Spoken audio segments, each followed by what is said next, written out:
You're watching KLTX, Channel 15, serving the city of Lufkin.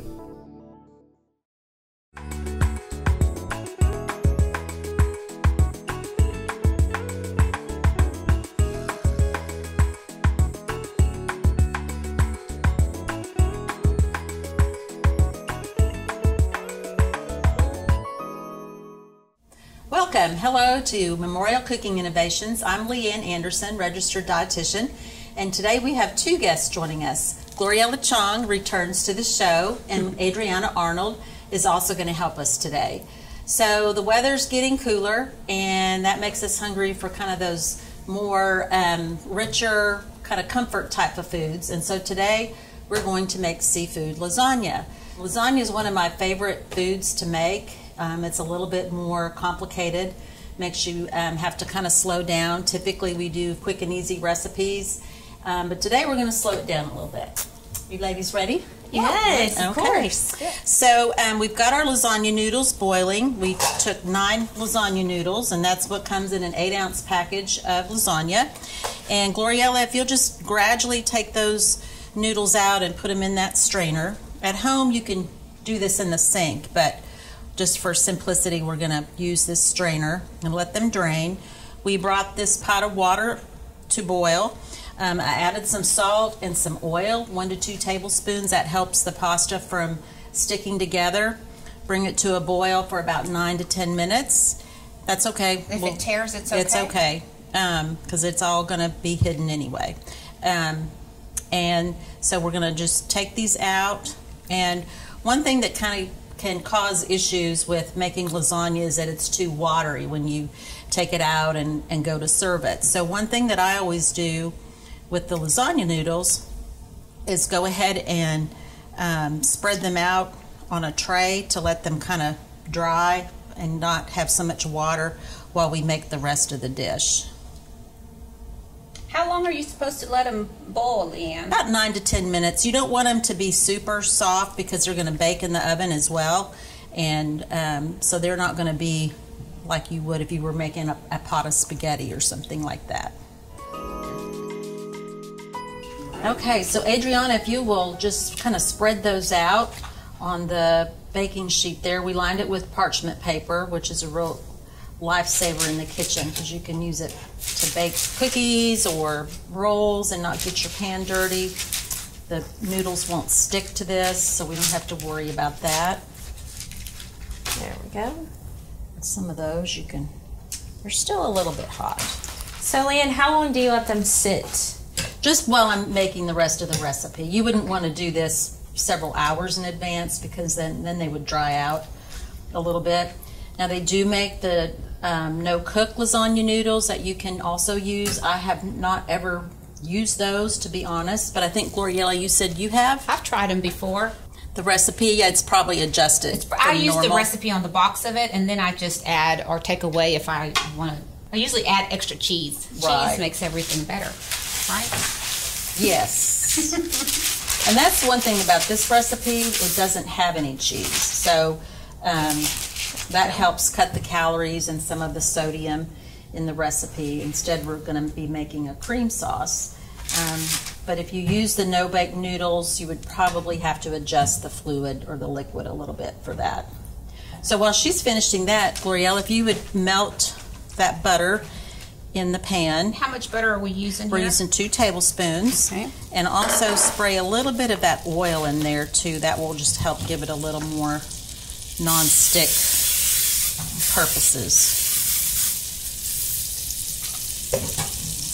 That's plenty.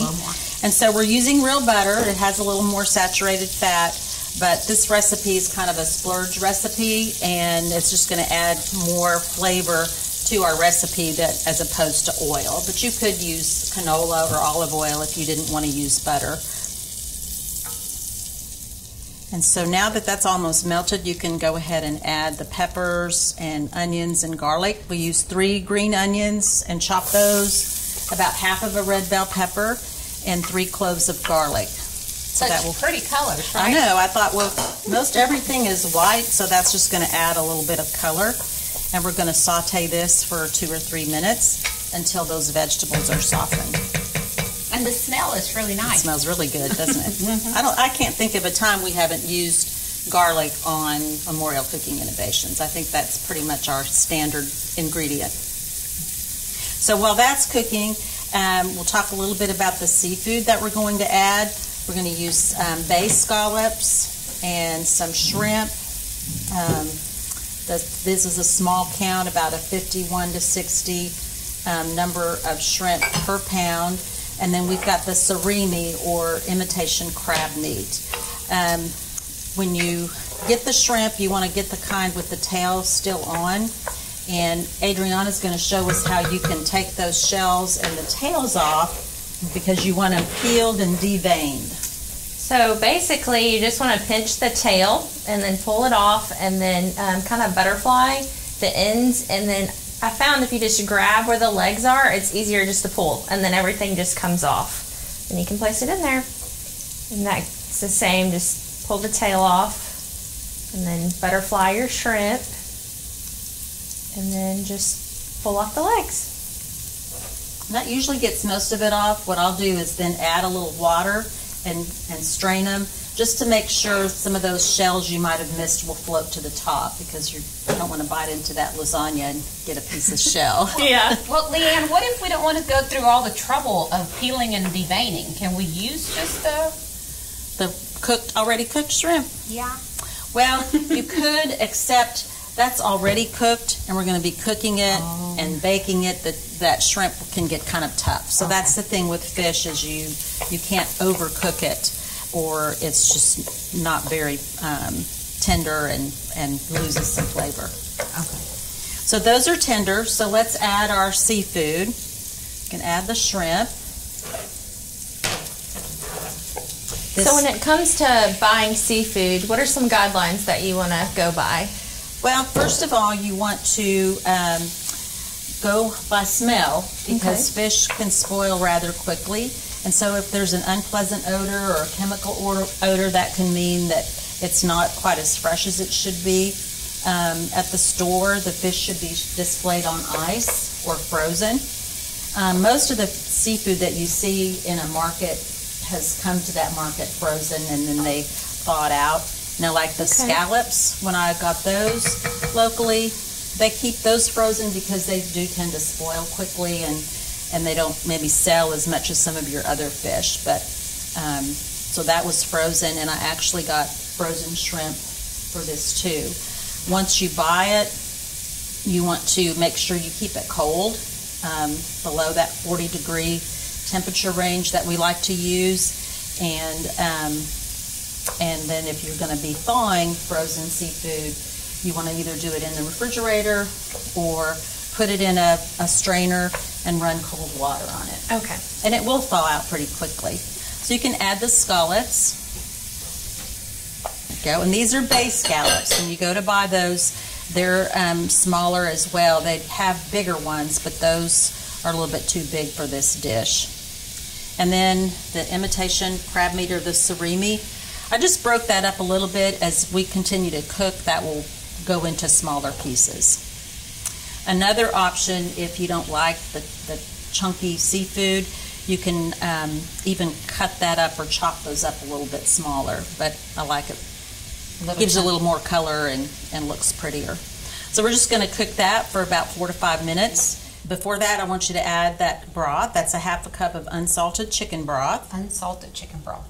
Can we use salted chicken broth? You could. There's also quite a bit of sodium in this recipe, and we'll talk more about that later.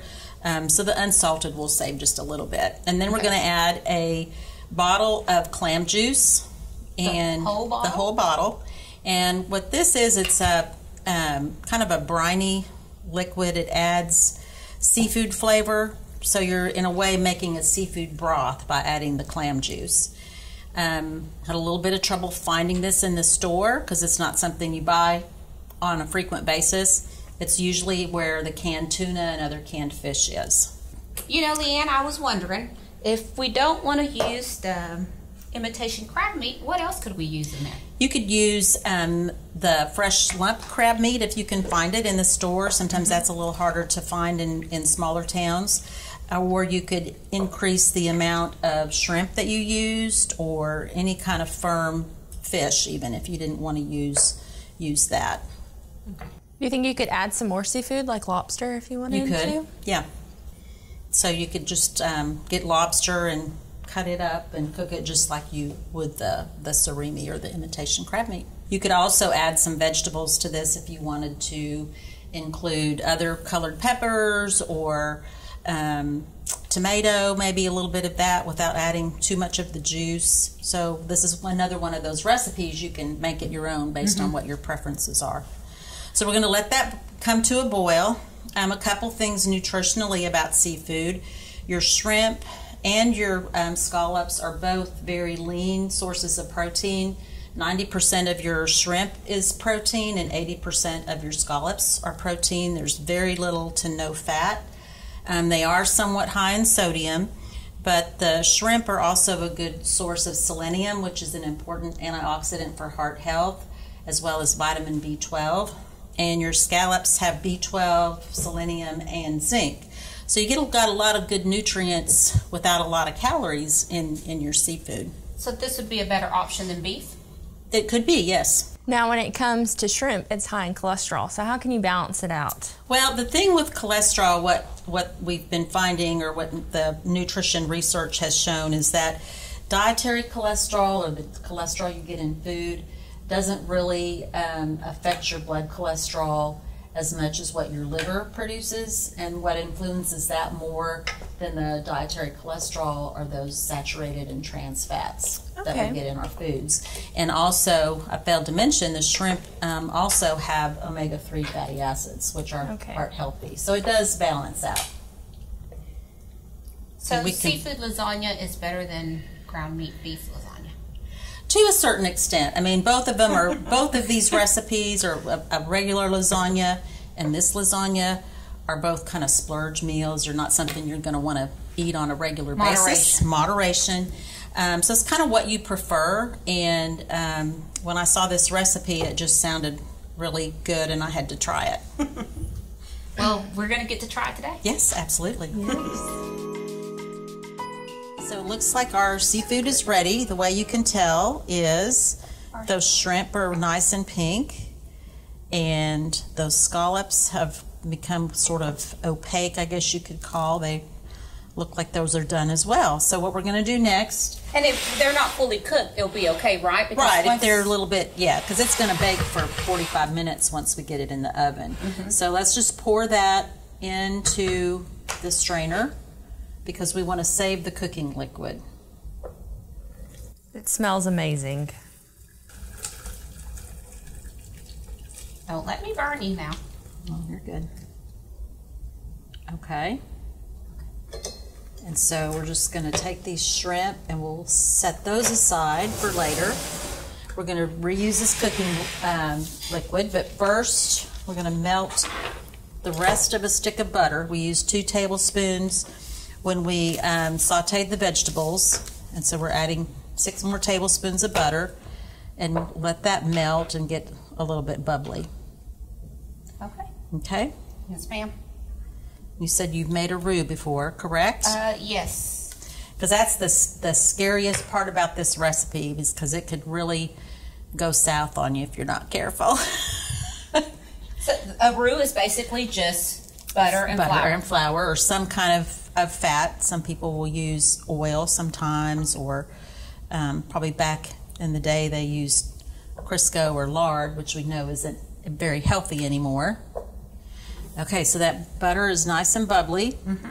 And so we're just going to slowly add the flour while you stir. Okay. We don't want to just dump it in there, right? No, you want to slowly stir it. Because if you dump it, it'll make it really clumpy. Right. And even using the back of that wooden spoon to kind of mash the clumps. And we'll just keep sprinkling the flour in. So if it gets really clumpy, Leanne, couldn't you use like a whisk and it can like smooth it out? And when we add the liquid too, just kind of go all around the edges there and get that butter mixed in.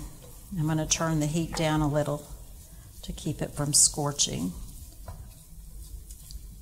And while you're finishing that, I'm going to add the milk to the cooking liquid. This is 1.5 cups of 2% milk. You could probably use 1% or skim milk if you wanted to. And then the next step before we add this milk, just take a little spoonful of the roux, Gloriella, and put it in this liquid. That's perfect. Yep. And that kind of helps when you incorporate the liquid. It's already got a little of the flour in there. And then this you want to slowly add. And I'm going to give you the whisk instead of the spoon. We're just going to slowly add that and stir with your whisk. And this is where you might start to see a little bit of clumps, but if you keep stirring and slowly adding that liquid, it will gradually smooth out. So probably whisk that around pretty quickly. Because this is basically going to make a thick liquid, right? Yes. And no cheese, like I said earlier, but you really don't even miss the cheese. Sorry. So this would be like substitute for ricotta cheese. Pretty much ricotta cheese and your mozzarella that you would use in a traditional lasagna. Lasagna. Yeah. It'll still have a really good flavor. Right. We won't even miss it. Okay, so we're going to bring that to a boil. It's going to take probably a couple minutes. Just keep stirring so we don't have anything stick to the bottom. If it looks like your mixture is getting too hot on the bottom, then you want to turn that heat down. It just depends on your stove and the pan, really. Okay, Gloriella, that looks nice and thick. Kind of looks like a fettuccine sauce. So we're going to remove this from the heat. And we're going to add this cup of cream. Just keep stirring with that whisk. And turn our burner off. We're through with that. You know, Leanne, you got me curious about this whisk. This doesn't look like my whisk from home. Well, it's a French whisk. And I actually got that whisk from my grandmother many years ago, probably 30-something years ago. When I moved into my own apartment, she gave me things she wasn't using anymore, so it kind of has sentimental value. But you can still purchase those at like a kitchen store. And the thing I like about it is that your ingredients don't clump at the bottom. Yeah. So we're just going to stir that until the cheese melts. We got that little bit of Parmesan cheese, so it's not a cheese-free recipe, but less cheese. So do you kind of like do however much you feel? Well, it called for 1/2 cup of cheese, and so you use half of that, which would be about 1/4 cup in the sauce, and then we're going to sprinkle the rest on top of the lasagna. Okay, so now comes the fun part. We're ready to assemble our lasagna. I was going to say, this little roux here looks really good, Leanne. It's nice and creamy. And thick. So the first thing that we're going to do is take about 3/4 cup of our sauce. I'm just going to use this 1 cup measuring cup, and also spray our pan with some cooking spray. I'm going to let Adriana do that for me. Oops. And that's just to keep the noodles from sticking, right? Yes. So if you just put noodles in there, even though you've got some cooking spray, they would get too hot and stick and probably scorch. And so you just want to spread out that in the bottom. And too, as this cooks, it all kind of starts to meld together, so it doesn't have to be perfectly. So can I go ahead and lay some of these noodles down? Yes, so do 3 long ways. And it's amazing how those noodles fit exactly into that pan. It's a 13 by 9 pan. You can use a metal pan. I like the glass for casseroles. Okay. Okay, so that's ready. Now we're going to add another 3/4 cup of the sauce to the seafood mixture and stir that together. And go ahead and stir that together.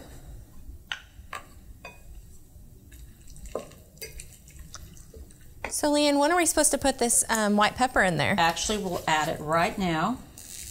This is white pepper, so it's a little more mild than black pepper. It's not as strong because our ingredients here are fairly mild. So we're just going to sprinkle about 1/2 teaspoon or so in there, a little more if you like a little spicier. Okay, that's good. Now we're going to take half of that mixture and put it on top of these noodles. I'll pass it over and y'all can do that. So if we take about half, it doesn't have to be exact. And just spread that out over the noodles. And then we're going to take about a cup or so of the sauce. And just pour it over that.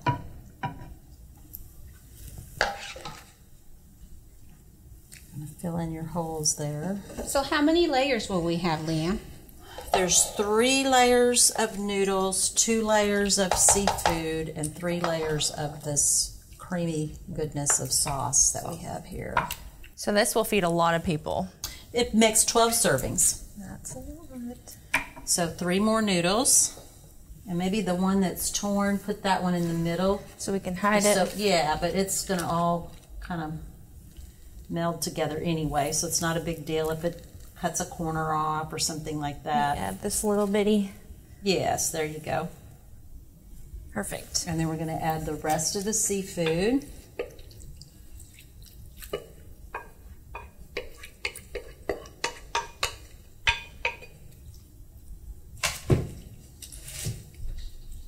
And you'll need another 3/4 of cup of sauce? About a little over a cup. A little over a cup.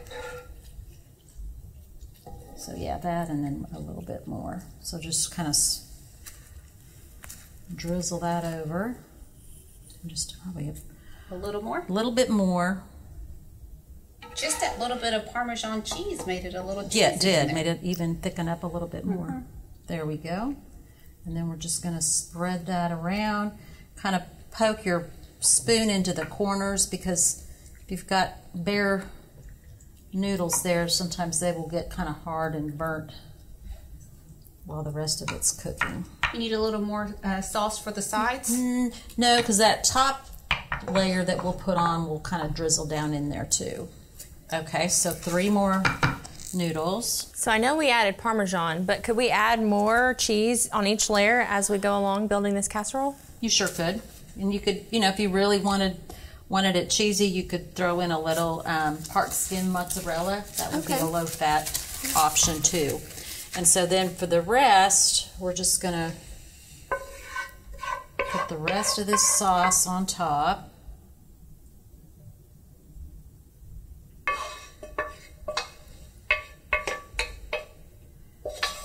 Okay. And just spread this, and this is where you can again go to the edges so that everything is covered pretty well. You can even kind of fold the noodles down in there. Some people like the crunchy ends, but they're a little bit tough.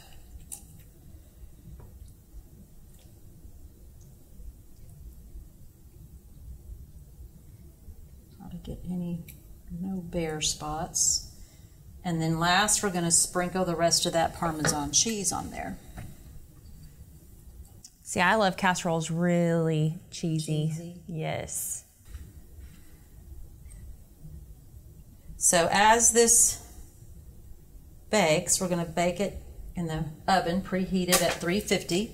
Now I have done this before, where I get it to this point and go ahead and stick it in the refrigerator, and then you can save it for a few hours. Like if you were doing this for a dinner party, make it in the morning, and then when it gets time to bake the lasagna, just take it out for a few minutes from the refrigerator while your oven warms up, and then go ahead and bake it. And it takes about 40 to 60 minutes, depending on if it's been refrigerated or not.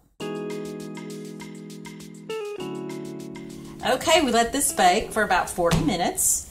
And one other way to help keep your lasagna from being too watery before you serve it is to let it sit for about 10 to 15 minutes, and that lets some of the liquid be absorbed back into the noodles. So we're just going to garnish this with a little parsley. It's optional, but it just gives it a little more color. It looks delicious, Leanne. Thank you. So good. So what are some really good sides that you could serve with this casserole? Well, today we're going to serve it with broccoli, just some steamed broccoli. You could also do like some asparagus or the whole green beans that are sauteed in some olive oil. You could do a mixed green salad with a light dressing, and also some crusty bread, garlic bread, something like that. In fact, you could bake that while you're letting your lasagna sit for those 10 to 15 minutes. Sounds yummy. Green beans sauteed in olive oil and just some fresh garlic minced in there. It's excellent. Be a very good accompaniment. So talking a little bit about the nutrition side of this, as we mentioned earlier, is kind of a splurge dish. But actually, when it comes to the nutrients, we didn't come out too bad. This makes 12 servings, and one serving will give you 340 calories, 23 grams of carbohydrate, so that's not too bad, and 10 grams of protein, 17 grams of fat, so it's a little bit higher in fat. 10 of those are saturated. And then the sodium is 620 milligrams. So that's a little higher than most of the recipes that we make. But, in moderation, pair it with a low sodium side dish, and you're still kind of within that 2,000 milligrams or less a day. So could we still have our breadstick with this? You could, yes. So if you added a roll, that would get you up to about 40 grams of carbohydrate. So when it comes to your serving size, like how can you like eyeball your portion? Well, here you can you're cutting it into thirds and then cut it in half. It's also much easier to cut when it sits for a while, and then cut it in half again. And you've got your 12 servings. Okay. Now, if you were on a high-calorie diet, you could cut them a little bit bigger. Okay. Or you could have two. Yes.